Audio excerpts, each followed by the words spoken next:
트래비스 킹이라는 주한미군 병사가 이 판문점 공동경비구역에서 돌연 월북을 했습니다. 23-year-old Travis King was on a public tour of the joint security area. He went on a DMZ tour and sprinted into the North Korean.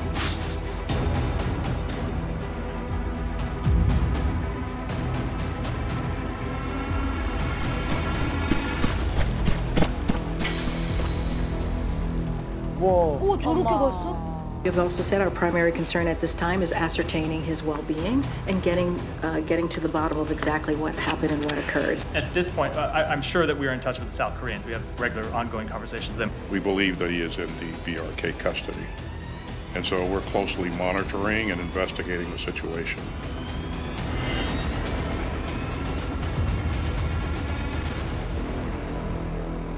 판문점 JSA에서 미군이 최초로 월북한 사건입니다. 이름하여 이등병 트래비스의 월북 미스터리. 기어코 넘어서는 안 될 선을 넘어버린 그는 과연 어떤 인물일까요? 그래서 제가 이 트래비스 킹의 아이덴티티 카드, 신분증을 입수를 했습니다. 오, 역시 김진기 기자님. 진짜 신분증을 입수한 건 아니고 진짜 신분증에 기재되어 있는 정보를 갖고 저희가 아이덴티티 카드를 재현을 해봤습니다.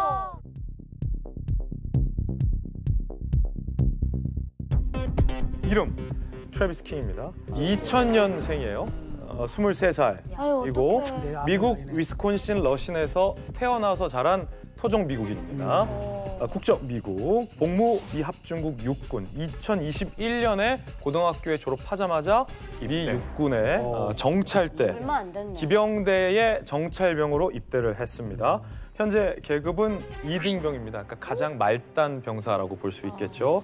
그리고 2021년 중순에 현재 주한민군에 배치된 상황입니다. 이 트래비스 킹이 한국 국방훈장 등 훈장을 무려 3개. 이등병이 모범이 3개를 받을 만큼 모범적인 군생활 복무 레코드도 있습니다. 훈장 아무나 못 받는 이등병이. 그러니까 3개씩이나? 이등병인데? 근데 물론 일각에서는 격려 차원에서 주는 훈장이다. 그러니까 이제 맞습니까, 장관님? 우리 그 대한민국 군인들도 계급에 따라서 일정 기간 직업 군인들 복무를 하면은 뭐 10년 기념, 20년 기념회에서 기장 같은 거 달고 그러는데 미국은 전부 직업 군인이다 보니까 나름대로 자긍심 보치 차원 이런 차원에서 웬만하면 다 주는 거죠. 예. 차가 지나는 거 참 잘했어요, 도장 같은 거. 예. 격려 차원에서. 뭐 누구나 다 주는 거지만 못 받는 사람도 있으니까 국방훈장도 받을 정도의 왜 북한으로 넘어갔을까라는 부분과 관련해서 약간 퀘스천 마크가 있는 그러게요. 거죠.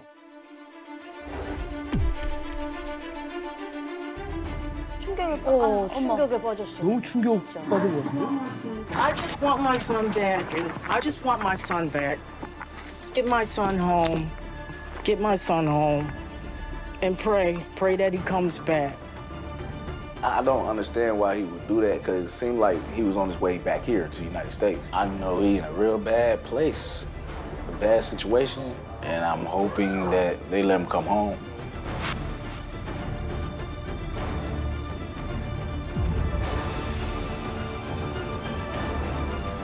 I think that's what he needs medical help, you know. Maybe the Army just messed his head up out there. He one of my best grandkids, you know. He mind his own business, he really do. He mind his own business. He don't associate with a whole lot of people. You know, he didn't drink, he didn't do no drugs. You know, all he did was read his Bible and played the lieutenant gun.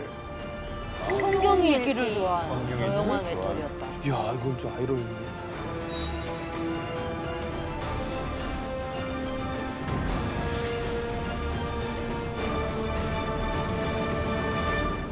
가족들도 좀 충격에 휩싸여서 그냥 왜 그랬는지 모르겠다는 이야기만 계속 반복을 하고 있는 굉장히 많이 하시고. 특히 미국인들에게는요 충격적으로 받아들일 수밖에 없는 게 바로 오토원비어 사건이잖아요. 네, 맞아요. 네, 정말 거의 초주금이 돼서 돌아왔고 실제로 사망한 사건이 있기 때문에 가족들의 걱정은 대단할 겁니다. 실제로 지금 가족들의 증언이나 딴 사람 얘기 들어보면 한국에 배치받았을 때 상당히 좋아했다고 해요.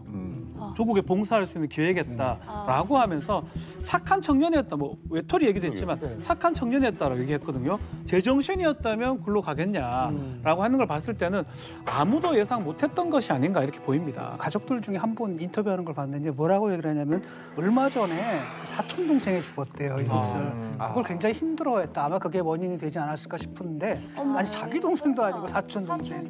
그다음에 7살이면은 뭐 얘기가 통하는 사이는 아니잖아요. 그러니까 가족들도 답답했던 것 같죠. 애가 너무나 착하고 이런 애인데 뭐 설명할 길이 없으니까 따져보니까 그거밖에 이제 짚히는 게 월북 없다. 동기 자체가 없다 이거잖아요. 결국은 그 말은 동기가 없다는 거예요. 가족들은 도대체 왜 갔는지 모르겠다. 그러니까 극히 상식적 사고를 하는 사람들이거든요. 그러니까 가족들과 있는 사이에서도 말을 잘 하지 않았다라고 하는 건 가족들과 나는 생각이 다른 사람이다. 라는 쪽에 어떤 단서 같은 것도 얻을 수 있죠. 그리고 사실은 군에 입대한다는 거는 이제 집을 떠난다는 행위잖아요. 그렇게 본다라면 사실은 자기가 속해 있던 그 공간으로부터도 자꾸 벗어나려고 했던 사람이고 결국은 외톨이적인 어떤 성향이 좀 있었던 게 아닌가 하는 생각도 들어요. 정말이지 미스테리한 월북 사건. 트래비스 킹이 월북하기 직전 딱 1박 2일의 행적을 보면 더 기이합니다. 1박 2일. 1박 2일. 1박 2일. 1박 2일.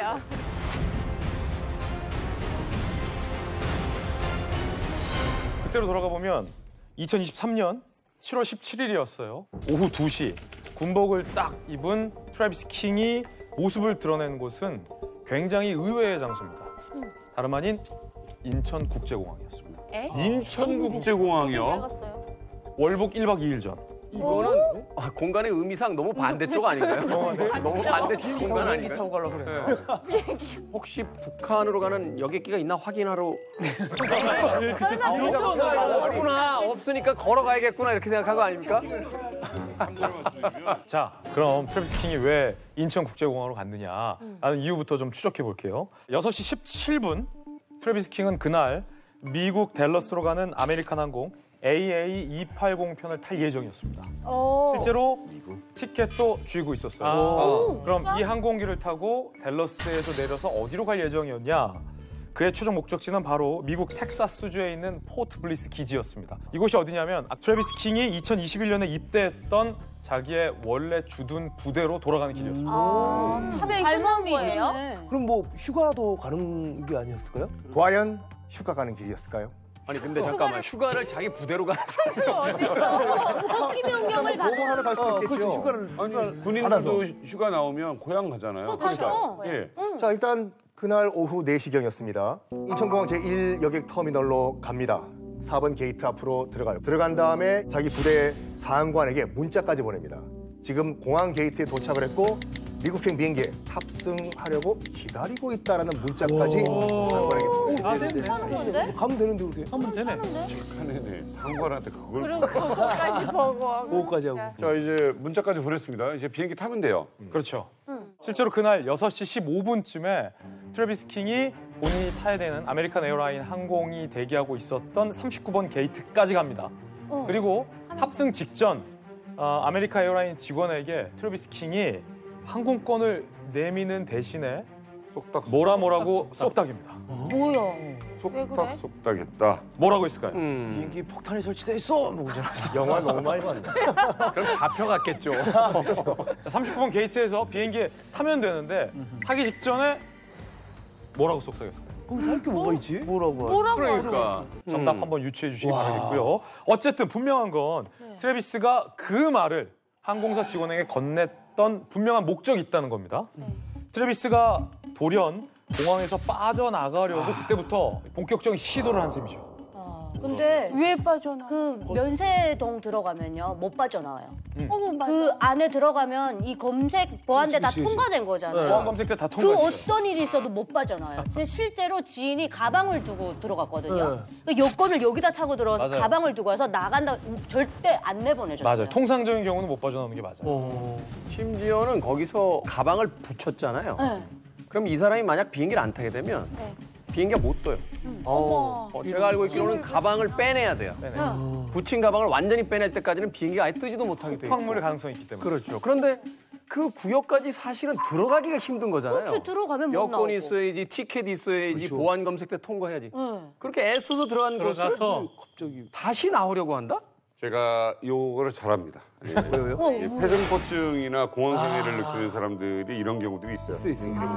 그러면은 혹은 못하겠다. 심지어는 들어가서 의자에 앉았다가 나는 못하겠다고. 실제 그런 일이 있었어요. 1년에 전생에서 한 2,300대의 비행기가 이렇게 해서 문제가 생깁니다. 아, 그럼 거사공포증 때문에 난 못하겠다. 근데 지금 우리가 면세점 구역이라고 쉽게 말씀들을 하고 있는데 여기가 그냥 면세점 구역이 아니에요. 일단 출국 수속을 하고 출국을 했잖아요. 안에 들어가서 면세점 구역에서 환전하든지 뭐 ATM에서 돈 뽑자. ATM 없습니다. 한 번 출국을 했다. 다시 못 빠져나오는데 이걸 트래비스가 해냅니다. 또 이거 어떻게 해요? 다시 빠져나와요. 그리고 다음 날 판문점에서 모습을 드러냅니다. 그 가격이야? 뭐야?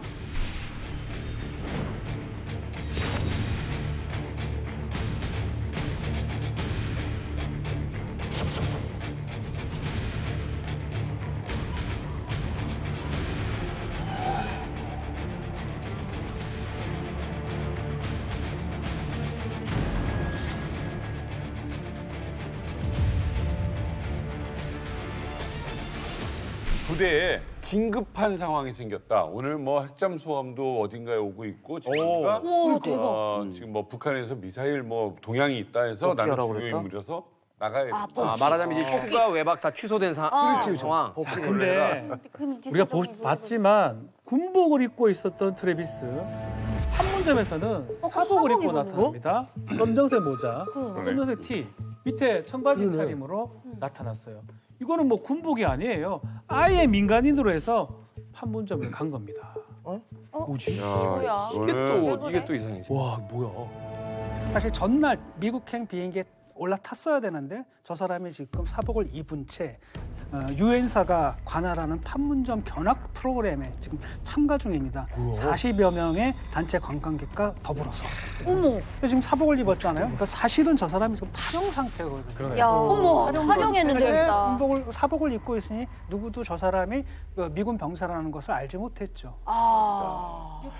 저 때까지는 사실 이제 비행기를 타겠다라고 했잖아요. 미국까지 비행을 하려면 열 몇 시간이 걸리고 또 내려서 부대까지 가려면 또 시간이 걸릴 테니까 말하자면 미군 쪽에서는 탈영 사실을 지금 확인을 못하고 있는 상황일 수도 있겠네요. 모르는 상태.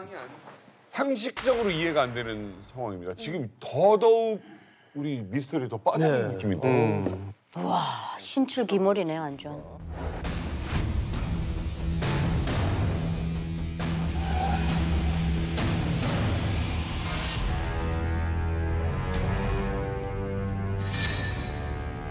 저기 있는 사람들 진짜 놀랬겠다.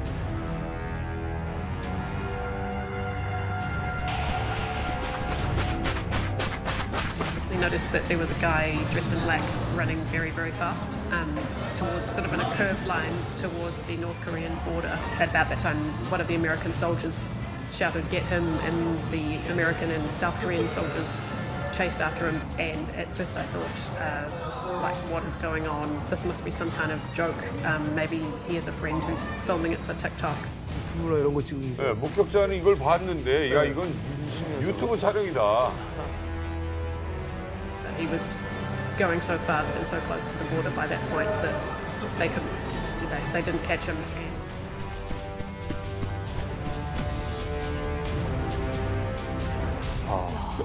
어마어마하게 빨리 곡선을 그리며 뛰어갔다. 그리고 이거 유튜브 촬영하는 거 아니냐? 이거 틱톡 촬영인 줄 알았다. 웃으면서 뛰어간 것 같다. 야, 이건 정말 이해가 안 돼요. 아주 판문점에 가까운 항공에서 찍은 사진이라고 생각하시면 됩니다. 보통 우리가 판문점 견학을 갈 때는 평화의 집을 둘러보고 이렇게 언덕길을 올라가서 자유의 집을 둘러봅니다. 그리고 T1, T2, T3라고 쉽게 돼 있는데 이 중에서 이제 보통 이 T2 군사정전위원회 본회의실 건물이 여기까지 들어가서 이제 관광을 하게 되죠. 근데 이 노란 선이 바로 군사 분계선입니다. 그러니까 그날도 트래비스 킹이 섞여 있던 민간인 관광객 무리들이 평화의 집을 보고 자유의 집 거쳐서 여기로 향하던 길이었어요. 지금 저희가 있는 이 세트장이 바로 그렇죠. 판문점을 그대로 옮겨놓은 건데 각각의 이 사용이 다르죠? 다르죠. 다 다르죠. 예, 그렇습니다. 이 판문점 공동경비구역 내에는 이제 T1, T2, T3 이렇게 붙은 건물들이 있는데 T라는 것은 이제 임시라는 뜻의 영어 단어 템포러리의 앞글자를 이제 딴 거고 그 임시로 쓰겠다고 지었던 건물이 결국은 70여 년째 지금 운영이 되고 있는 거죠. 예, 예. 그 중에 이제 제일 서쪽에 있는 T1은 스웨덴 같은 이제 중립국 감독위원회가 사용하는 회의실이고 T2가 이제 우리가 판문점 견학 가면 들어가는 군사정전위원회 본회의실이고 그 우측에 있는 T3가 군사정전위의 소회의실입니다. 그래서 제가 조금 더 설명을 보충해드리자면 T1, T2, T3 앞까지 가면 사실 우리가 관광을 하러 갈 때도 군사 분계선을 바로 눈앞에 두고 있기 때문에 남측에도 우리 군인들이 지키고 있고 북측에도 북한의 인민군 군인들이 경계를 서고 있는 지역입니다. 군사 분계선이 가깝기 때문에 누군가가 뛰어 들어가면 어떡해? 라고 하지만 남북의 병사들이 지키고 있기 때문에 이 사실은 뛰어 들어간다는 게 쉽지가 않은 상황이에요. 그럼 트래비스 킹은 어떤 경로로 군사 분계선을 넘었느냐? 바로 T2와 T3 사이의 요 좁은 구간. 요 좁은 구간을 트래비스 킹이 순간적으로 뛰어서 북측으로 넘어가게 된 겁니다. 요 군사 분계선을 넘어서서 북측 땅에 도착했을 때 트래비스 킹이 하하하하 웃었다는 거예요. 그리고 남측에 우리 군사가 우리 군인이 잡아 하는 소리도 주변 목격자들은 들었다는 거죠. 그런데 요 T2와 T3 사이에 요 길이가 얼마나 될 것 같으세요? 얼마 안 되거든요. 얼마 안 될 것 같아요. 몇 메다? 7m? 15m? 20m. 20m? 야, 20m 좀 짧네. 혹은 4m밖에 안 돼요. 이게 전 세계적인 전파를 탄 계기가 언제냐면 트럼프 당시 미국 대통령이 이제 저기 딱 서가지고 넘을까 말까 하는 순간 그때 김정은 위원장이 이런 말을 했거든요. 만약에 넘으시면 여기를 넘는 미합중국 최초의 대통령이 될 것입니다. 군사 분계선을 사이에 놓고 북미 두 정상이 만나는 역사적인 순간입니다.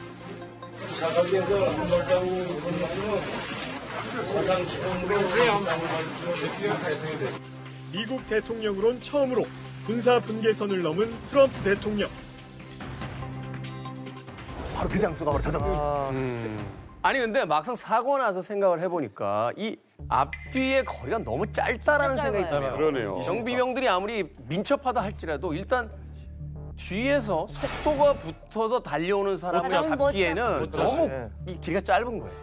지금까지 공항 탈출, 지금 뭐 판문점, 월북까지 계속 이 뒤를 쫓아가면서 왜라는 의문이 점점 커지는 것 같아요. 아니, 김지 기자님 이건 우발적이라고 보기에는 너무 이가 갑자기 등장했는데요, 판문점이? 이 왜라는 질문에 대한 답변을 사실 아까 제가 여러분께 다 힌트를 드렸습니다. 왜? 다시 한번 제가 트래비스 킹의 아이덴티티 카드를 집어들게요. 이야. 이 아이덴티티 카드 안에 왜 월북을 했을까? 라는 질문에 대한 힌트가 있습니다. 자세히 한번 다시 살펴보세요. 바코드를 봐. 자세히 보세요. 바코드? 바코드? AI가 아닌데? 몰라. 그래, 보니까 23살. 윤아 씨 눈을 그렇게 무섭게 뜬다고 잘 보이지 않아요. 안 돼! 왕이다 뭐 이런 건가? 왕이다 뭐 이런 건가? 왕을 신박한 생각이. 내가 왕이 될 상인가? 내가 월북할 상인가? 뭐가 있잖아요. 뭐 있어요? 2021년에 입대했대요. 네. 그래서 지금 23년이잖아. 2년 동안 승진이 안 됐어. 이병. 아직도. 계속 이병이네. 대박. 그러네. 예, 그렇습니다. 그게 우리 그 육군 같은 경우에도 이병에서 일병, 상병, 병장으로 진급하려 그러면은 일정 자격 기준을 갖추도록 돼 있거든요. 몇 개월 사격을 한다든지. 그렇죠. 근데 그게 진급 심사에서 누락이 되면은 동기들은 다 상병, 병장 다는데 나는 일병이나 상병 달고 군 생활 하다가 다음에 또 승진하거든요. 그와 마찬가지로 미군 또 이제 대략 1년이 지나면은 이제 일병이 되고 이렇게 해야 되는데 아직 2등병인 걸로 봐서 그동안에 어떤 뭐 징계라든지 기타 여러 가지 좀 안 좋은 사유가 있어서 진급이 안 된 것이 문제가 아닌가. 있는 예, 이렇게 이제 우리가 유추해보고 사실 있습니다. 미국은 이제 모병제에 의한 직업군이니까 굉장히 크게 의미를 두더라고요. 저희는 사실은 이제 의무로 군대를 갔다 왔기 때문에 기간이 되면 이제 자동으로 진급을 했는데 저 미군들은 그 규율을 굉장히 엄격히 따져서 그런지 몰라도 진급하고 감봉에 굉장히 민감하게 반응해요. 직업이니까. 직업이니까 예, 월급을 깎거나 진급을 이제 강등을 시키는 거에 대해서 굉장히 크게 그 반응하더라고요. 월북할 당시 주한 미군에서 그 육군 소속이었는데 트래비스 킹이 맡고 있는 보직이 뭐였을까? 궁금하다. 그걸 취재해봤는데 소위 라인아웃. 라인. 아무 보직을 주지 않고 열애를 시키는 무보직? 일종의 무보직 상태였는데 아니 군인이 무보직이 어디 있습니까? 영창 간 거 말고는 무보직이라는 건 있을 수가 없어요. 그러니까 예를 들어서 개를 키우든 맞아, 설거지를 청소를 하든 그래. 군인은 보직이 있어요. 그럼요. 맡고 있는 임무가 없다는 답변을 받았어요. 어머. 그 이유는 뭐냐면 트래비스는 미국으로 송환될 예정이었어요. 에? 징계를 앞두고 있었던 시점이었다는 얘기죠. 아. 실제로 트래비스가 한국에서 폭행 혐의로 체포돼서 구치소에 수감돼 있었던 전력도 있어요. 어이구. 그래서 서울구치소에 수감돼 있다 보니까 진급도 못하고 그 사이에 맡은 뭐 임무를 맡지도 못한 그런 상황이었고 전날 미국행 비행기를 타기로 했던 것도 본국에 가서 추가 징계를 받기 위해서 떠나던 징계길이었습니다.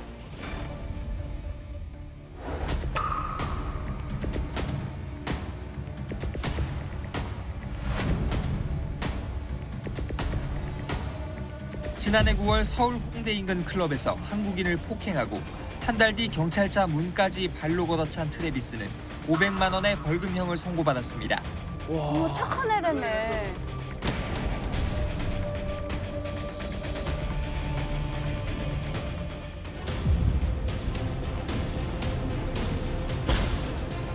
어머. 천안교도소였습니다. 꽤 오래 47일간.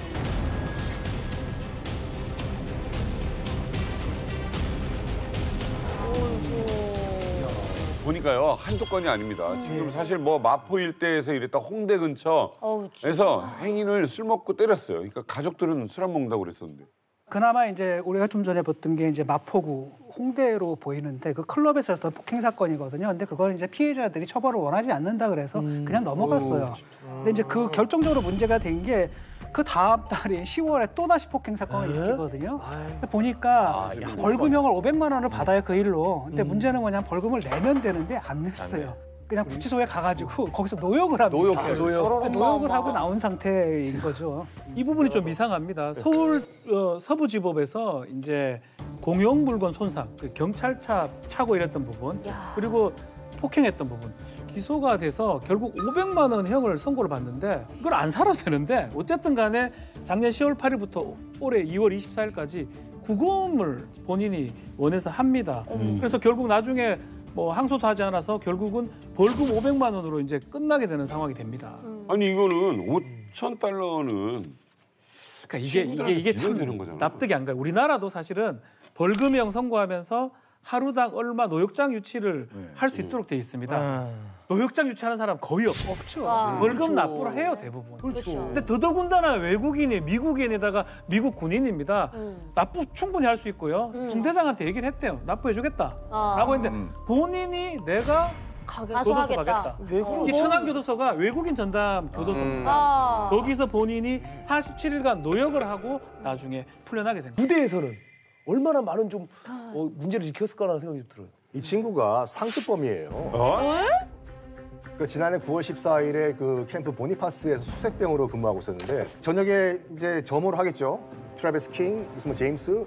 트래비스 킹 없는 거예요, 얘가요. 점호 때 없으면 타령 아닌가요? 아, 이게 타령이에요. 타령이에요. 특히 이제 그 소파 협정에 의해서 외국 주둔 병사들이 이제 무단 탈영하면 큰일 나거든요. 상대 국과 이제 외교 문제까지 벌어지기 때문에 난리가 난 거예요. 얘가 트래비스 어디 갔냐고. 어디 갔어? 알고 보니까 문산에서 40km 떨어진 의정부에 얘가 있는 거예요. 원래? 빨리 돌아오라고. 뭐야? 그랬더니 나는 부대 복귀도 싫고 미국으로 가기도 싫다. 그때부터 조짐을 보인 거예요. 대박이다. 이 사람은 원래 그랬구나. 어찌됐건 이 시점에서 다시 앞으로 조금 시간을 거슬러 올라가 보면 이렇게 많은 그 사고 전력을 가지고 있는데 아무런 그 수행원 없이 혼자 간다? 이런 보낸다? 말썽꾸러기를. 이거 좀 너무 납득이 안 되는 거 아닙니까? 7월 17일 인천국제공항 오후 2시로 다시 돌아가 볼게요.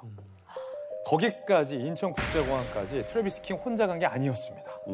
CCTV나 그다음 주한미군 측에 따르면 트래비스를 본국으로 송환하기 위해서 호송 임무를 맡은 호송을 위한 미군들이 함께 인천공항까지 딱 동행을 합니다. 그 장면이 선명하게 CCTV에도 찍혀 있어요. 혼자 보낸 건 아니다. 인천국제공항 제1 여객 터미널 출국장 4번 출구로 트래비스 킹이 향합니다. 그때도 분명히 트래비스 킹 주변에는 미군 호송 인원들이 있었어요. 근데 문제는 딱 거기까지만 호송 인력이 가고 요 순간부터 싹 빠져요. 출국장부터. 네, 그거 거기 이거 가서 그거잖아. 가라는 거잖아. 드라마에서 보면 안녕. 거기까지. 맞아요. 네. 왜냐하면 결정적으로 이렇게 데려가잖아요. 근데 이 데려가는 미군은 항공권이 없어요. 그래서 그 출국장 안에를 들어가지 못해요. 보안 검색 대 앞까지 여기서 이렇게 봤는데 정작 출국장 안까지는 못 들어가요. 근데 그게 결정적인 게 뭐냐면 대부분 일반인들은 일단 출국장 안에 들어가면은 못 나와요. 그러니까 일단 그 NP 그 헌병이 데리고 왔다고 하는데 봤을 거 아니에요. 이렇게 들어가는 걸 봤고 이젠 됐다. 다시 못 나온다. 하고 갔겠죠. 탑승 게이트까지 이제 트래비스가 간 다음에 상관한테 문자를 보냅니다. 지금 게이트 앞에 와 있고 또 이제 비행기를 곧 탈 것 같다. 문자를 보내고 거기서부터는 소식이 없는 거예요. 어떻게 보면 이제 상관이 안심을 한 거 아니에요? 문자를 보고서 당연히 탔겠구나 이제 안심을 한 거죠. 그런데 그날 오후 6시 17분 미국 댈러스로 향하는 항공기 탑승자 명단에 트래비스는 없었습니다. 안 탔어요. 이게 지금 미스테리죠. 아니 어떻게 안 탈 수 있냐고. 제일 궁금한 게 그러면 39번 게이트 앞까지 갔다고 했잖아요. 트래비스 킹이. 그러면 여기서 어떻게 빠져나온지가 제일 중요하잖아요. 그렇죠. 도대체 아까 그 항공사 직원에게 트래비스가 뭐라고 쏙닥거렸는지가 제일 궁금했잖아요. 궁금해. 그 정답을 지금 밝혀드리겠습니다. 뭡니까?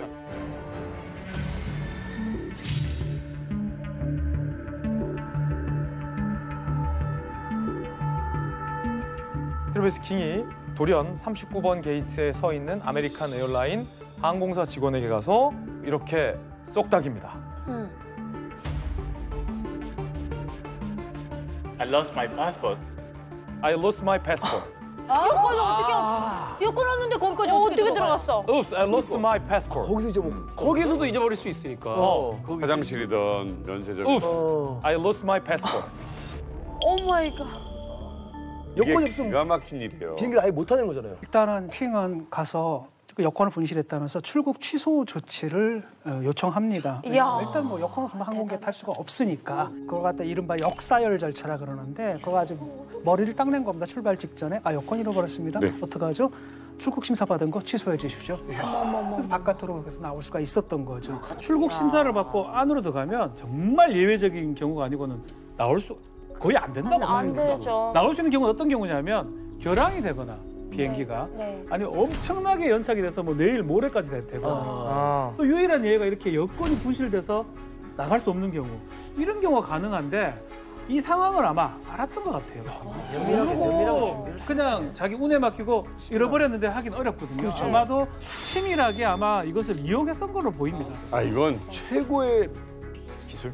충격거리를 딱 적확하게 하고 없는데 어떡할 건데? 적확하게 그냥 딱 집은 거예요. 만약 여권이 없는 미군을 태워주잖아요. 그 항공사 책임입니다. 완벽한 진짜 치밀하다. 충격거리네. 혼다 계획이 있었구나 뭐 이거. 야, 진짜 너무 미스터리다 이건. 자, 어쨌든 문제는 이겁니다. 지금 나 나갈게요. 여권 잃어버렸어요. 내보내주세요. 도움을 요청해서 나가요. 근데 문제는 미군 측에서도 이걸 모르고 있다는 겁니다. 이게 참 미군 측의 대응이 굉장히 안이했다고 보는 게 뭐냐면은 달라스 국제공항에 얘가 몇 시에 도착을 하지 않습니까? 그러면 미군 당국이 공항에 나가 있어야 될 거 아닙니까?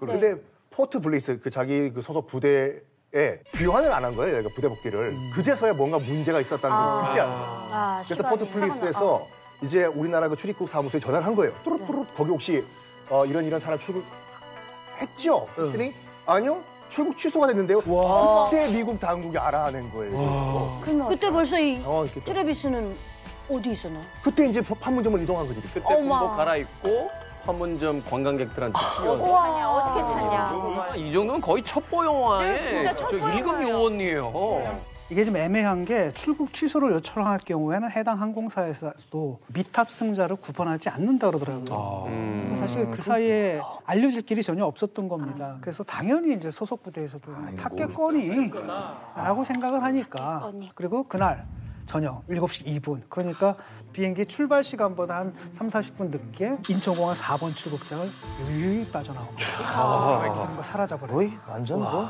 거의 뭐 007. 아니 트래비스라는 인물 정말 굉장히 좀 흥미로운 인물이기도 해요. 재미있는. 어떤 면에서 본다면 굉장히 치밀한 사람이고 그리고 시스템의 허점을 아주 정확하게 노렸다는 생각이 드는데 근데 그 이후의 행방이 더 미스터리하지 않습니까? 더 미스터리요. 그날 밤 7월 17일 밤 어디서 잤니?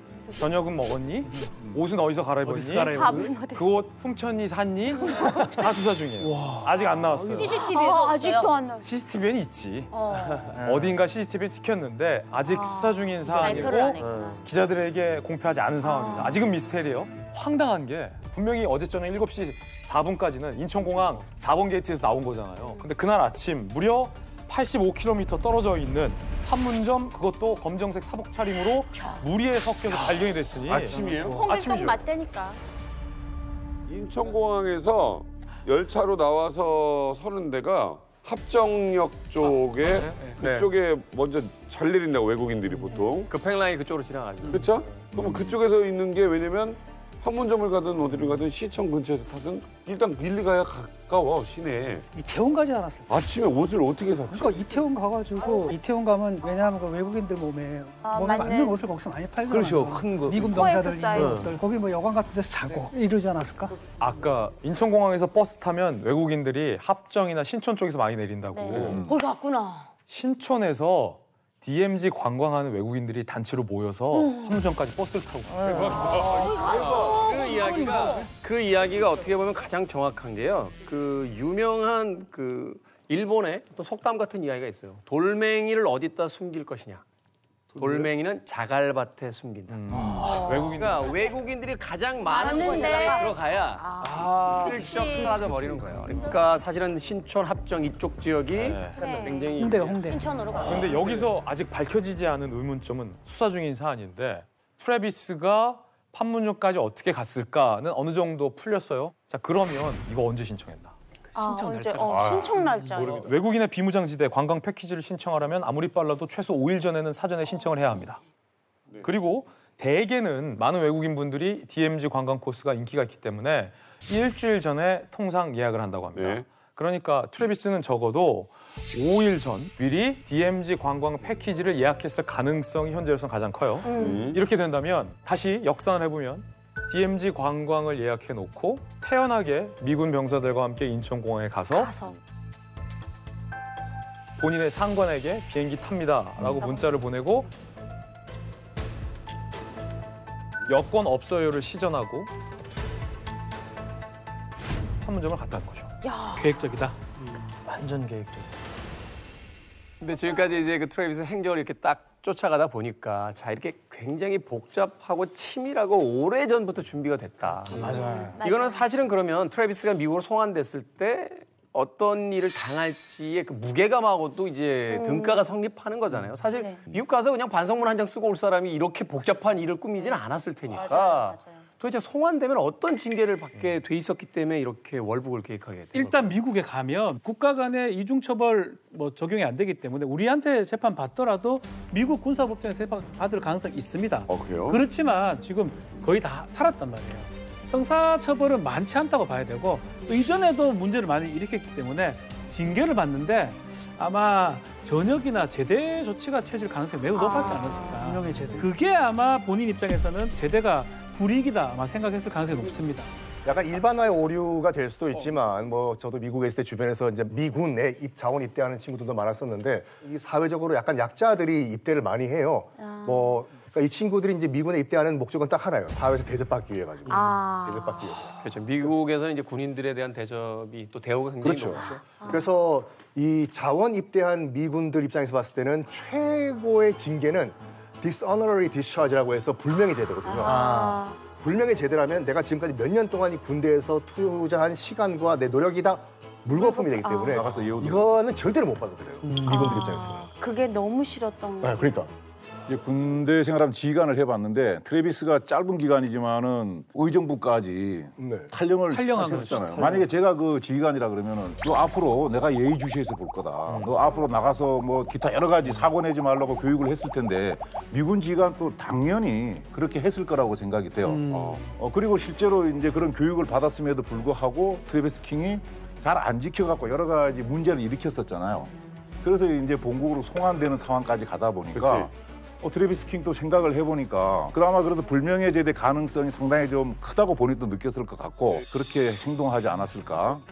그럼에도 불구하고 어떻게 월북을 할 생각을 했는지 이게 사실은 저울 위에다 뭔가를 올려놨을 때 이게 수평을 이루어야지 어떤 선택이 가능한 건데 자유민주주의 국가인 미국에 있는 것과 이게 월북이라는 거는 이게 무게가 맞지 않는 그러니까 사실은 뭐 같은 예는 아니지만 우리 같은 경우도 이제 직업 군인들, 뭐 부사관, 장교는 직업 군인들입니다.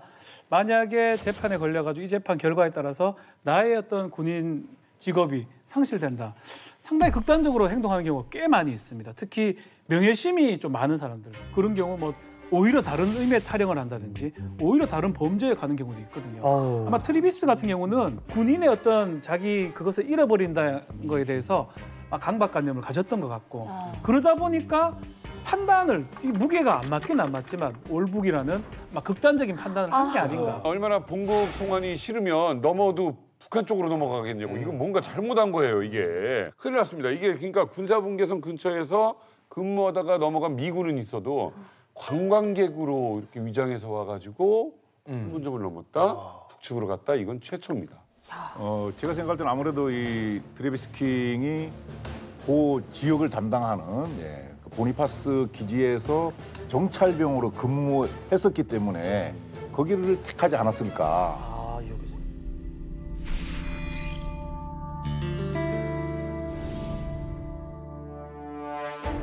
노무자들의 작업을 경비하던 유엔군 경비병들을 북한군의 경비병 약 30명이 계획적으로 기습해와서 악랄한 살인 만행을 저질렀습니다. 이 보니파스 기지가 잘 아시는 것처럼 JSA 그거를 경비하는 부대가 판문점하고 붙어 있거든요. 판문점 가시다 보면은 보니파스 기지라 그래서 거리를 들어가서 판문점으로 들어가는 거거든요. 그러다 보니까 거기 근무하는 한국군이나 뭐 기타 동료들로부터 그 안의 상황에 대해서 충분히 들었을 것이다. 가봤던 경험이 있을 수도 있어요. 뭐 왔다 갔다. 그렇죠. 예. 우리가 지금 판문점 사진을 다시 한번 소환해 보면 북한군은 경계병이 2명이 서로 마주 서 있어요. 자체 방어의 개념도 있거든요. 한국군은 전방을 오로지 북한만. 그렇지. 정말 작대기처럼 서서 오로지 북한만 바라보고 있어요. 여기서 양측의 어떤 입장이 나오는군요. 그러니까 북한은 상대편이 도발하는 것도 막아야 되지만 우리 쪽에서 넘어가는 것도 막아야 되니까 그러니까 마주보고 있는 거야. 근데 상호감시. 네, 한국과 미군 입장에서는 우리 쪽에서 넘어가는 사람은 없으니까 저쪽만 쳐다보고 있는 거지. 사실 저도 판문점을 이제 가봤는데 그게 좀 넘어가기 좀 가까워도 사실 호락호락하지가 않거든요. 왜냐면 군인들이 상대방 다리 다 있고 해가지고 이 어려운 데를 어떻게 이렇게 넘어가냐고. 제가 이제 중대장을 그 판문점 좌우측에 있는 비무장 지대를 담당하는 중대장을 하면서 JS의 병력들이 주둔하는데 매일 이제 드나들면서 했었기 때문에 그 지역을 잘 아는 전 군인으로서 상당히 좀 안타깝게 생각을 하고 한편으로는 이게 뭐 터질 것이 터졌다. 개인적으로 그렇게 이제 생각을 합니다. 어째서요? 우리가 이제 2018년도에 이제 9.19 군사합의라는 게 있었는데 그것이 이제 결정이 됐을 때 저를 포함해서 많은 군인들은 트래비스 킹 같은 그런 일들이 일어날 수도 있겠다 하는 것을 생각을 했었는데 그것이 결국 이제 현실화됐다. 몹시 안타깝다 이렇게 이제 생각을 하는 거예요. 9.19하고 뭐 연관성이 있나요? 9.19 군사합의라는 것을 한번 잘 눈여겨볼 필요가 있습니다. 우리가 이제 그 당시 비무장 지대에 있는 GP 같은 것도 일부 서로 이제 없애버리고 그 다음에 이제 지뢰지대도 일부 제거를 했거든요. 그 일환으로 이 JSA 비무장화를 해서 지금 총이 없는 거죠.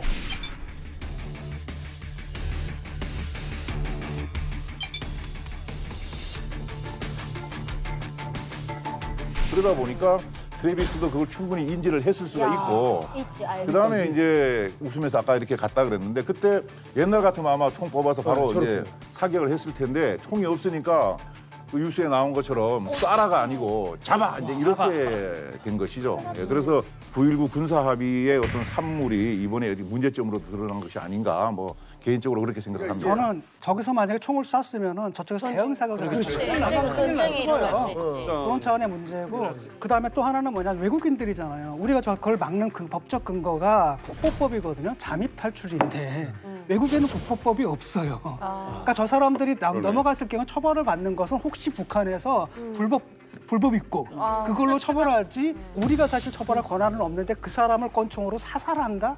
이것은 사실 상상하기 힘든 가능성이죠. 앞에 이 거리 20m인데 아까 그 15cm의 조그마한 경계석 하나 있단 말이에요. 네. 달리기 시작했어요.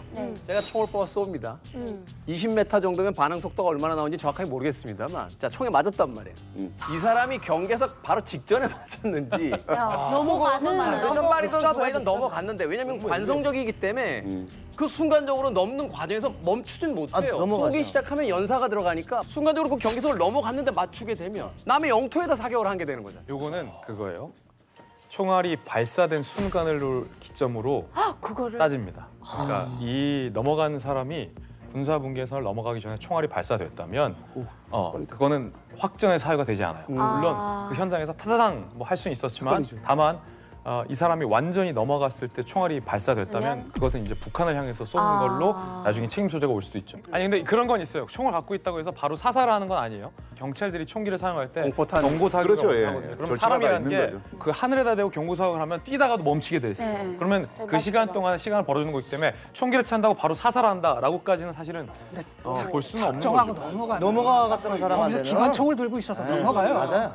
정말 원론적인 질문을 한번 드리고 싶은데 JSA 같은 경우에는 원칙적으로 봤을 때는 유엔사 관할이다. 그렇죠. 최종 관할은 거기에. 그래서 어쨌든 발포 명령이든 뭐든 간에 이제 일단 우리가 쏘기 전엔 뭐 절차상 봤을 때는 유엔사의 허락을 받아야 되는 거로 알고 있는데 우리 군이 단독적으로 쏠 수가 있는 건가요? 요거는 이제 아주 급박한 사정이잖아요. 만약에 파기가 있었다면 아마 쐈을 겁니다. 제가 봤을 때는. 그런 이제 썬킴님처럼 그거를 미군이 한다 그러면 미군이 옆에 붙어 있는 게 아닙니까? 유엔 사령관이. 예. 그 현장에 있는 고성균 소위가 대대장한테 보고해서 쏠까요 말까 하다 보면 그 사람이 이렇게 넘어가고 가버리니까 현장 지휘관한테 이제. 근데 거꾸로 되는 상황도 벌어질 수 있지 않습니까? 상대편에서 뛰어온단 말이에요. 이게 월남인지 월북인지 어떻게 알아요? 사실은 그렇지 모르죠. 저쪽에서 말하자면 어떤 테러범처럼 폭탄을 몸에다 두른 채 달려온단 말이에요. 그럼 오히려 응사를 이쪽에서 해야 되는 거 아닙니까? 못 넘어오게? 이게 문제인 거죠. 참고로 그 얘기를 할게요. 베를린에서 동베를린과 서베를린인데 수많은 사람들이 베를린 장벽, 그 옛날에 장벽 세워지기 전에 철조망이 있었거든요. 그거 넘다가 동독군 경비병에 의해서 그 총에 맞아가지고 많은 사람들이 죽었어요. 그렇죠. 근데 그 사람들은 명령 따른 거거든요. 근데 문제는 뭐냐면 통일 이후에 그 쐈던 사람들 처벌받았습니다. 반인권적 행위로. 아니 근데 이게 비무장을 하고 있었다. 이게 탈북하는데 뭐 좀 더 용기를 심어주거나 영향을 끼친 게 있느냐. 그러니까 일반인들은 사실은 총은 안 쏘고 뭐 저기 총이 못 있으면 겁나죠. 그렇죠, 예. 사실 그런 것도 있는데 얘는 또 군인이거든요. 이 친구는 군인이기 때문에 총기가 있어 하더라도 감행을 했을 가능성이 높아 보이고 그런 어떤 위험을 인식하지는 못했을 것 같아요. 변호사님 제가 이제 궁금한 게 제가 뭐 법률 전문가가 아니네. 아까 우리 진 교수님 말씀하셨던 것처럼 나는 지금 대한민국 군인으로서 경계 근무를 임무를 갖고 거기 서 있는 거예요. 근데 내 앞에 지금 사람이 지나가면 안 되는 곳으로 엄밀하게 말하면요. 엄밀하게 말하면 우리가 속지주의거든요. 엄밀하게 말하면 우리나라에서 일어나는 모든 범죄, 외국인이 저지르는 범죄도 사실은 우리나라 관할에 있습니다. 그러니까 엄밀하게 말하면 막아야 돼요. 엄밀하게 말하면. 그러니까 장군님 이제 말씀 엄밀하게 말하면. 근데 엄밀하게 말하는 거고 실제로 그걸 할 수 있는 건 또 다른 문제. 글쎄, 그래서 우리가 소병이 당연히 그렇게 해야 되는 거고. 근데 이런 건 생각해 볼 수 있겠죠. 우리는 지구상의 유일한 남북 대치 국가잖아요. 그러니까 우리나라를 제외한 다른 나라에서는 말하자면 외국 관광객이 와서 거기를 자기 자유사를 가지고 뛰어넘어가겠다는데 그거를 우리가 사살하는 거에 대해서 과연 그 인권적인 개념이라든지 그들의 사고 방식으로 그걸 이해할 수 있겠느냐. 저는 그 반대하는 게 들어가기 전에 분명히 서약서를 쓰고 들어갈 거예요. 그래서 일단 대한민국 군인이 그 자리에서 임무받은 것은 누가 글로 가면 쏘도록 임무를 받기 때문에 당연히 그렇게 해야 된다고 제가 이제 말씀드립니다. 거기에서 제가 그 JSA 대대장인데 야 외국인이 넘어가면 쏘지 마. 그거 안 하죠 그거. 근데 어쨌든 간에 총은 지금 없다는 생각을 해보세요. 외국인이 넘어가면 쏴라. 저는 이렇게 교육해서는 안 된다고 보거든요. 왜냐하면 그 사람 돌려받을 수 있는 다른 길들도 있고 여기 들어오는 사람들은 여권이고 뭐고 다 해가 신원이 확실한 사람을 뽑았는데 이 사람들도 외국인인데 그걸 갖다가 장병들한테 쏴라 그래서 정말로 쏘면 어떡합니까? 그렇게 군인은 해야 된다니까요. 아니요, 저는 그렇게 아니죠. 군인은 그렇게 한다니까 지금. 아니 신원이 확실한 사람들인데 거기 40명의 관광객이 있었거든요. 거기서 교전이 벌어졌다고 생각해 보세요. 근데 이런 것 같아요. 그 두 분이 하시는 말씀이 다 일리가 있어요. 그러니까 원칙을 따지자면 사실은 고성균 장군님 말씀이 원칙적으로는 맞습니다. 그런데 우리가 총을 차고 JSA에서 근무하던 시절에도 사실은 이런 사례가 없었어요. 그렇기 때문에 다만 북한에서 오청성이 넘어올 때는 북한군 애들이 거기서 추격하는 오청성을 향해 쏘았던 적은 있었죠. 하지만 그렇다고 하더라도 남북 사이에 JSA에서 교전이 있었던 상황은 아니었거든요. 그거 자체가 바로 남북의 어떤 체제의 우월성을 보여주는 것 같아요. 그들은 그렇게까지 해서라도 못 넘어가는 상황이 되잖아. 우린 그렇게까지 할 필요가 있겠느냐. 근데 분명 그런 건 있어요. 그러니까 총기를 안 차면 남북 간 JSA에서 우발적인 총기 사고가 날 가능성은 없어요. 안전해져요. 다만 이제 이런 류의 약간 느슨해진 경계로 인한 사고는 생길 수 있는 거죠. 그러니까 이건 택일의 문제예요. 그러니까 지금 다 들어보면 이게 계속 첫 번째 얘기는 트래비스가 북한에 잘 몰라서 넘어갔을 것이다. 우리가 그런 얘기 자꾸 시작을 했는데 보도도 많이 됐었어요. 저는 전혀 그렇지 않다고 보거든요. 오히려 이 지금 보니파스에서 경비병을 썼었어요. 네. 그 상황을 100% 알고 있을 겁니다. 교육도 받고요. 그렇다면 총기가 없다는 거 당연히 알고 있고. 다 알고 있고. 다 얘기를 했을 거예요. 그러니까 우리는 하나는 확실한 거는 모르고 넘어갔다고 얘기하는 거는 절대 안 된다. 알고. 그런데 여기서는 당황하지만 저쪽 북한군 입장에서도 너무 당황스럽잖아요. 완전 이건 갑자기 자기들한테 뭐 테러하러 온 것도 아니고 이게 입장이 아주 곤란했을 겁니다. 저는 되게 당황했을 거예요. 아마 상상도 못한 여기서 그게 민간인이 뛰어들어올 거라고는 한 번도 상상할 수 없는 일이 일어났지 않았을까. 그러니까 본인들도 저녁에 퇴근하고서는 도대체 왜 넘어왔어?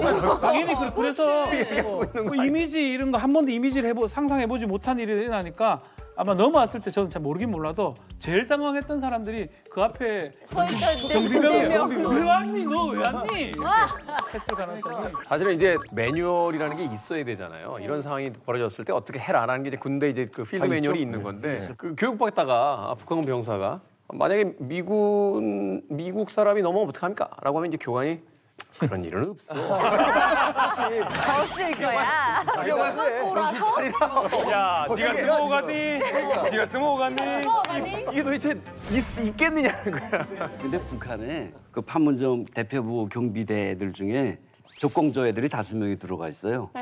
그러니까 같은 임무를 수행하는 것 같으면서 얘는 저희 한국과 미국군의 귀순을 유도하는 공작을 하는 애들이에요. 이런 평상시 교육을 받고 있기 때문에 뛰어온다는 거 그렇게 막 깜짝 놀란 것 같지는 않고 뻔히 받아라. 그리고 이 사건을 북한 주민들이나 군인들이 알면 북한 당국은 엄청 피곤해질 거예요. 그래서 보도 통제를 했고요. 북한에서도 북한 주민들에게 안 알려주는 거는 그건 뭐 철저한 거고요. 왜냐하면 오청성에도 넘어올 때 넘어와. 또 뭐 한국에서 미군 병사가 또 북한으로 가면 갈 수 있어. 그러니까 생각하기는 판문점이 저렇게 신성 불가침이라더니 왔다 갔다 얼마든지 할 수 있어. 나처럼 바다로 안 오고 그럼 글로 가자. 이런 생각을 했거든요. 그렇기 때문에 그걸 절대로 안 알려주는 거죠. 아니 허무하지 않아요? 그 몇 시간 동안 바다에 떠다니다가 나도 그럴 바에는 차라리 판문점에 가지고 나갔어요. 에이 무슨 뛰어올 걸. 대단하다. 그런데 이제 아까 우리 이제 김성민 대표님 말씀하셨듯이 그 적공조가 있듯이 우리도 이제 그 GP나 GOP 판문점도 마찬가지고 그런 이제 교육을 시켜 놓습니다. 누가 귀순한다든지 어떻게 하면은 어떤 절차에서 어떻게 한다는 것이. 그래서 아마 그 판문점에 있는 북측에서도 근데 이제 대부분 군인들이죠. 군인들인데 일단은 외관상으로는 민간이에요. 그렇죠. 거기다가 이제 그건 예상 못했어요. 그렇죠. 군복까지. 관광객이 뛰어들어온 거니까. 그거는 거의 예상 그리고 못했어요. 보통의 귀순은 우리가 아무도 안 볼 때, 해가 졌을 때 나 혼자 몰래 이렇게 자국 쪽의 경계를 뚫고서 우리나라에 와서 똑똑 귀순하러 왔습니다. 이런 경우에 대한 매뉴얼은 양측 다 있는데 이렇게 뛰어갈 줄은 이런 매뉴얼은 없어요. 이런 매뉴얼 했을 거예요. 진짜 않겠어요. 자주시간 복잡하게 오네. 아니 진짜 사실은 이제 더 여기서 궁금해지는 게 월북 후에 이 미래가 점점 너무 궁금해. 나 종민이한테 물어볼게요. 어떨 것 같아? 어떨 것 같아? 그러니까 이거 후회하는데 걸리는 시간. 일단 가서 조사부터 받을 거 아니에요. 그럼요. 그때부터 후회가 확 밀려올 것 같아요. 사실은 이제 전문가들이 이제 트래비스가 어떻게 될 것이냐 이 동향을 두고서 여러 가지 분석들을 하고 있는데 굉장히 희귀한 경우이기 때문에 정확한 예측이 불가능하잖아요. 그러다 보니까 미국이 또 법률적으로 판례법의 나라라서 그런지 몰라도 전임자들이 어떻게 됐는가를 두고서 이제 트래비스의 미래를 예측하는 경우가 굉장히 많다고 하는. 맞습니다. 그 트래비스가 뭐 일단 현역 미군 병사지 않습니까? 네. 그러니까 월북을 한 첫 번째 케이스는 아니에요. 그 1962년부터 꾸준하게 넘어갔습니다. 그런데 북한으로 넘어간 미군 병사들의 공통점이 하나 있어요. 뭐예요? 네. 물론 국적은 미국인이죠. 또 다른 공통점이 뭐가 있어요? 병사, 그치.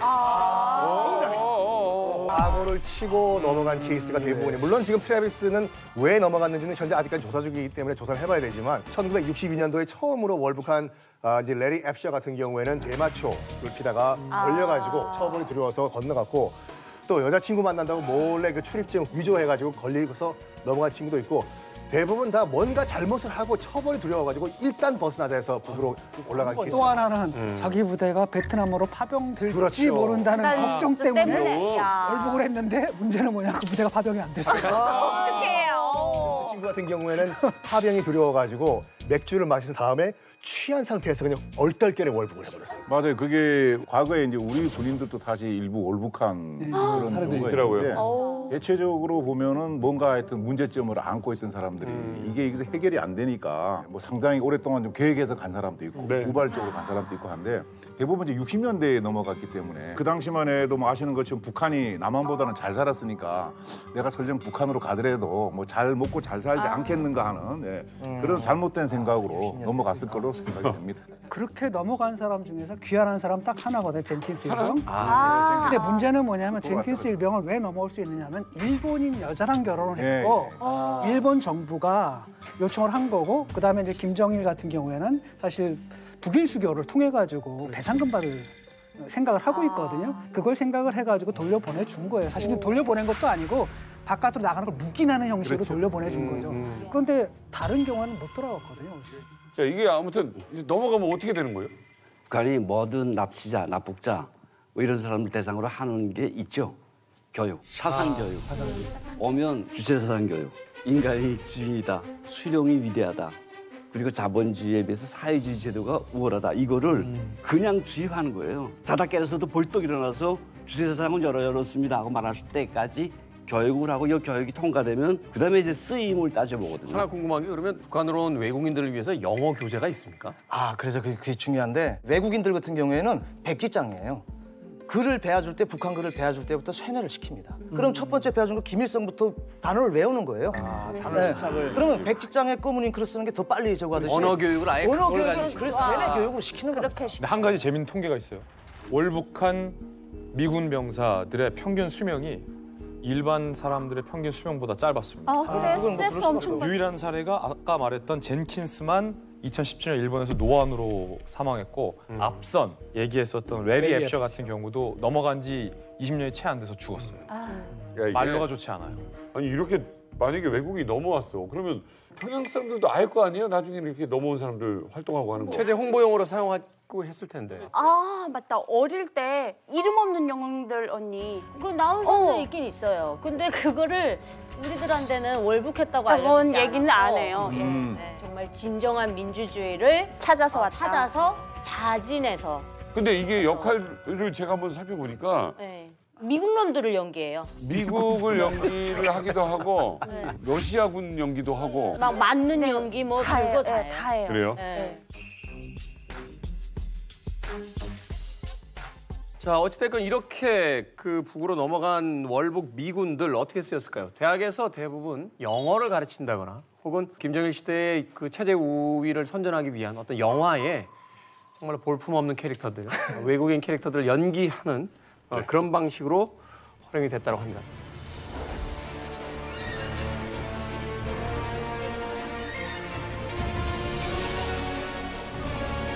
영화 강해 영화.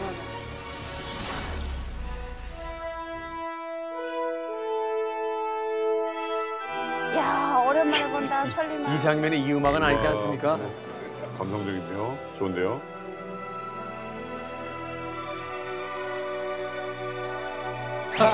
어쩐지. 이런 찌푸차 타는데 나오지. 오.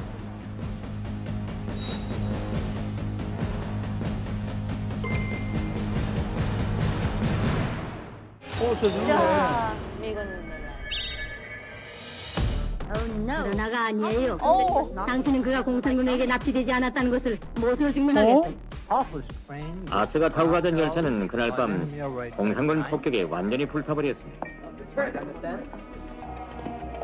Ladies and gentlemen, 여러분 놀라지 마십시오. 폭동을 일으키는 포로들의 일부가 아직 빈번히 습격 행위를 감행하고 있습니다. awfully attempting small attacks. 계속 나와 이 사람.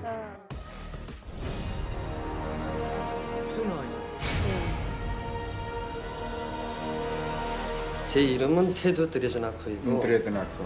조선 이름은 홍순철입니다. 아, 홍순철. 홍철. 홍철 외자. 아. 북미어든. 이 사람들 미국 사람이에요? 아, 2세들이죠. 네. 아까 그 배우들. 드레스녹의 아들들이. 우리 수령님들이 그만큼 사랑이 그대로 전해져서 우선 혁명의 군복을 입고 경애하는 김정은 원수님께 충성으로 보답하고 그렇게 인권 타령을 하는 미국 자체가 백주의 길 가는 흑인을 총으로 쏴 죽이고 아주 파리잡듯한단 말입니다. 가련한 생각이 듭니다. 미국 지배 중에 하는 정책, 인종차별도 그래서 있다고 저는 생각합니다. 이건 사회 악이단 말입니다. 우리는 아주 평등하고 자유롭고 야, 이게 진짜 이렇게 생활하고 있지 않습니까? 네. 선생님 보시다시피. 네.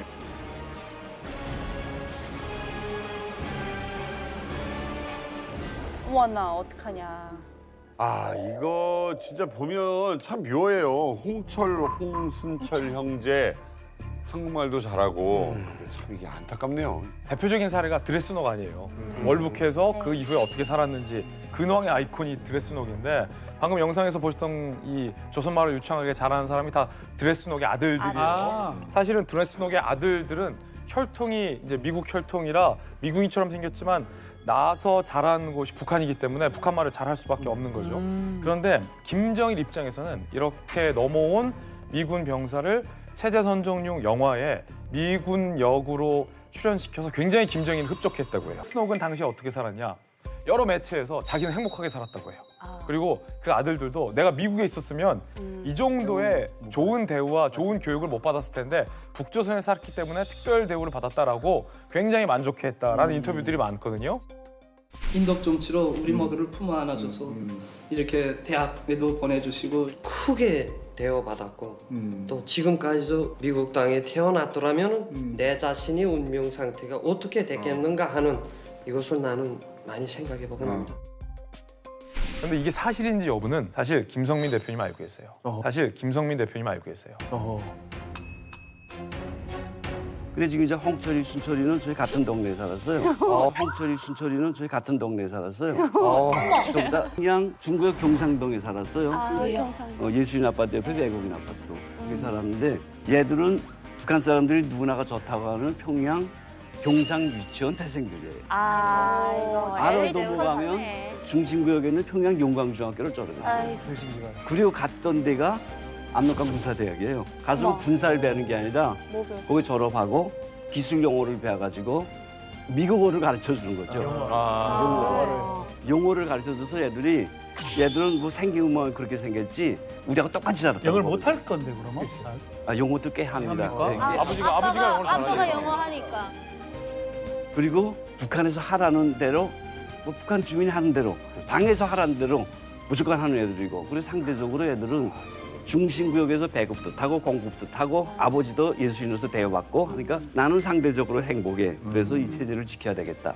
뭐 이런 생각을 사용처가 있네요. 확실히 있죠. 아주 확실히. 제가 봤을 때는 만약에 이제 그 트래비스 킹을 북한 당국이 이제 활용을 한다라고 했을 때는 이 방식으로 나갈 것 같아요. 흑인이잖아요. 아프리카계 미국인이지 않았습니까? 김일성이 생전에 미국을 비판할 때 여러 가지 포인트가 있었는데 그 중에 하나가 그거거든요. 미국이 인권 국가가 맞나? 그러면서 왜 이렇게 흑인들을 이렇게 차별을 하냐? 노예제를 운영했던 나라 아닌가? 왜 마틴 루터 킹 같은 인권운동가가 왜 등장을 했겠나? 이게 비판 포인트였거든요. 그러네. 그러니까 그러면서 블랙팬서당이라고 해가지고 흑표당이라고 미국에 있어요. 흑인 과격 단체인데 와도 굉장히 그 긴밀한 교류를 했어요, 김일성이. 그다음에 자메이카에 있는 이 흑인 인권 단체와도 많이 교류를 했고 그래서 이 포인트를 잡아가지고 봐라. 지금 백인이 아니라 아프리카계 미군 병사가 넘어왔다는 것은 미군 안에서도 인종차별이 있는 것이다 라고 활용을 할 수도 있을 그래서 거예요. 미군들은 전투력이 사실상 없고 지안에서도 이렇게 차별하고 있고 이런 각도를 맞춰주면 그래서 못 견뎌가지고 월북을 했다.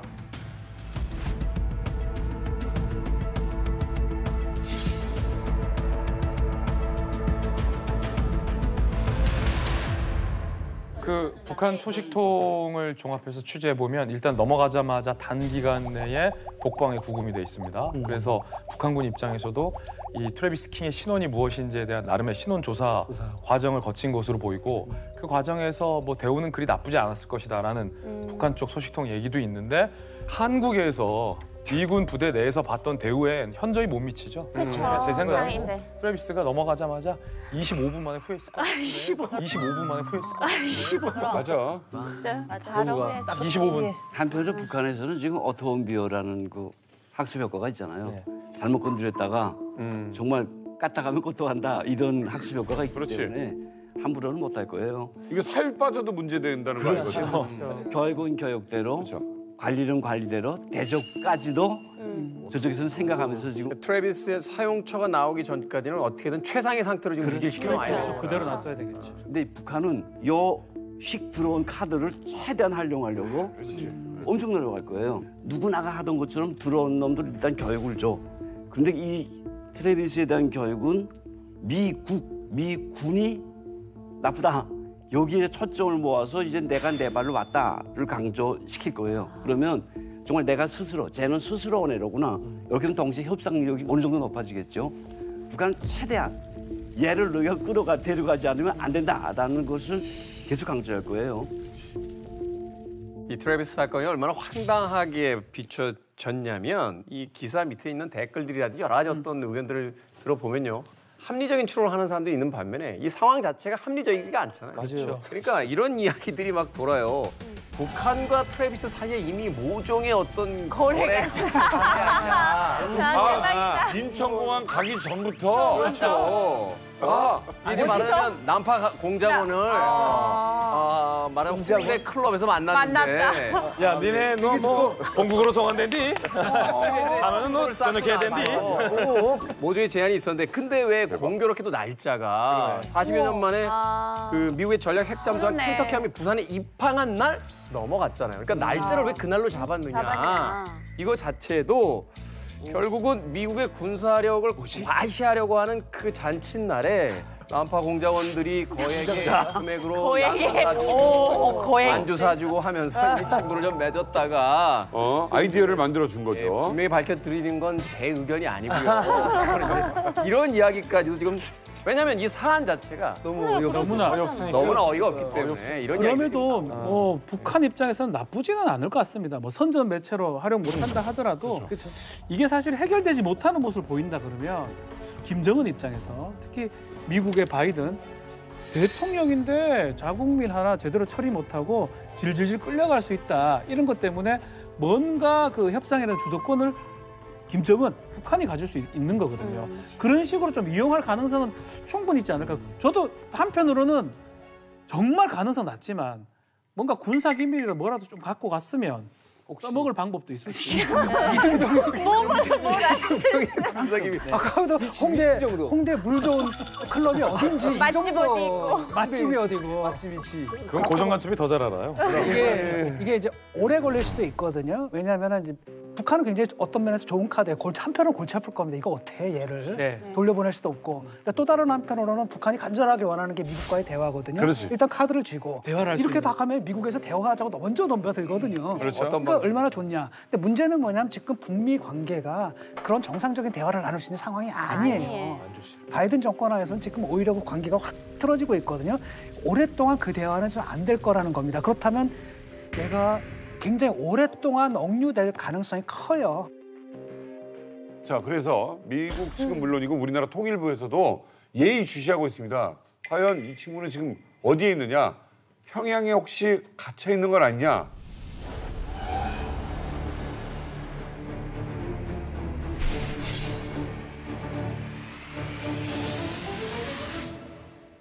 And we believe the soldier is currently in DPRK custody and are working with our North Korean counterparts to resolve this incident.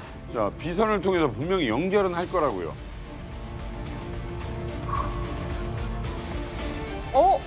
평양으로 학생도 있고.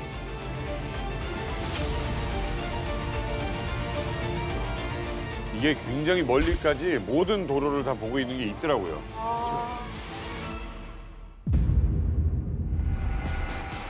구체적인 설치 내역과 운영 현황 이런 것들에 대해서 확인해 드리기 어렵다는 점을 양해 말씀드리고 저걸 봐야 되는데.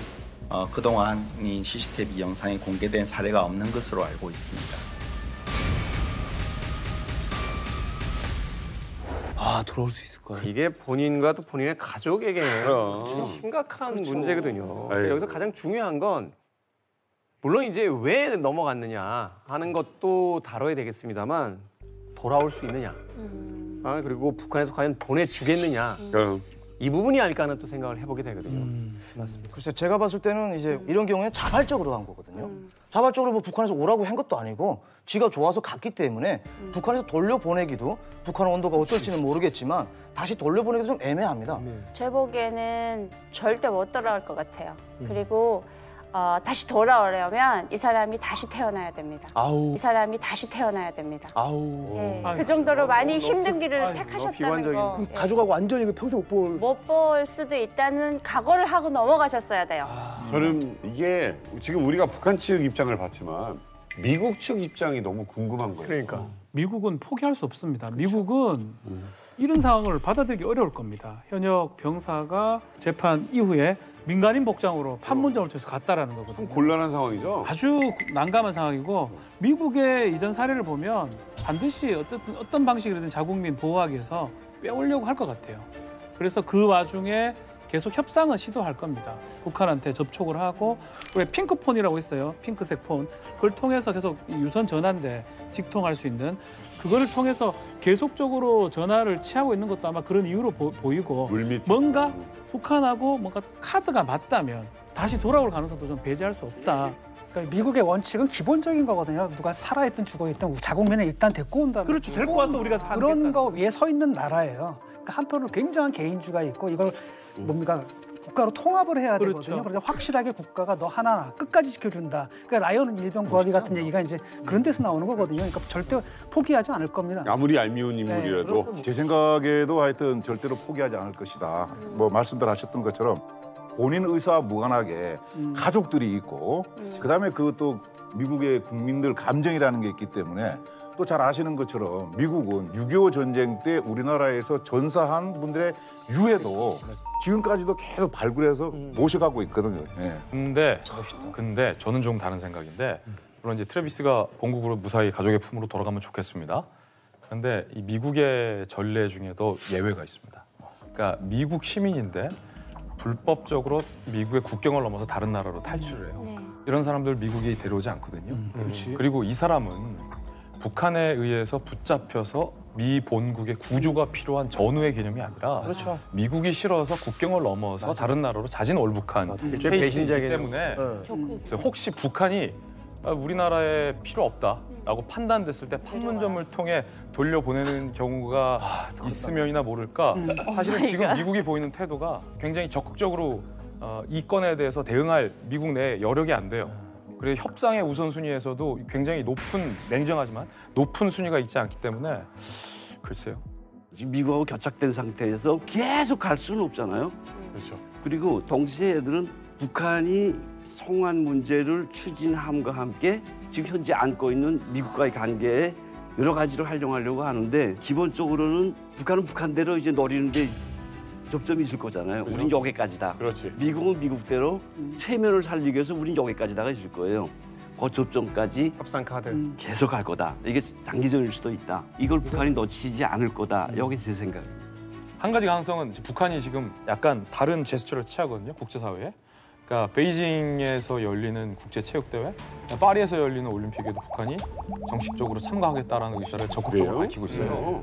왜냐하면 지금 너무나 고립되고 있고 그 러시아가 우크라이나를 침공한 전쟁도 전황도 그렇게 유리하게 러시아 쪽에 돌아가지 않기 때문에 북한이 굉장히 출구 전략을 고민하고 있어서 이 그렇게 비싸지 않은 트래비스라는 카드를 글쎄 염가의 협상용 카드로 소비하지 않고 오히려 본인이 국제사회를 향한 유화적인 제스처에 선심 쓰기용으로 투척할 수도 있죠. 우리 되게 너그러운 나라야. 예. 많이 활용할 수 있습니다. 트래비스 킹이 자기가 아주 치밀하게 그 계획을 짠 거를 보면 꼭 저를 보는 것 같거든요. 아니, 저도 탈출할 때 그 정도 치밀했어요. 목숨 걸고 탈출했던 이유는 여기 목숨 걸 만한 가치의 나라가 돼서 내가 목숨 걸었던 거예요. 이 친구는 목숨 잘못 걸었어요.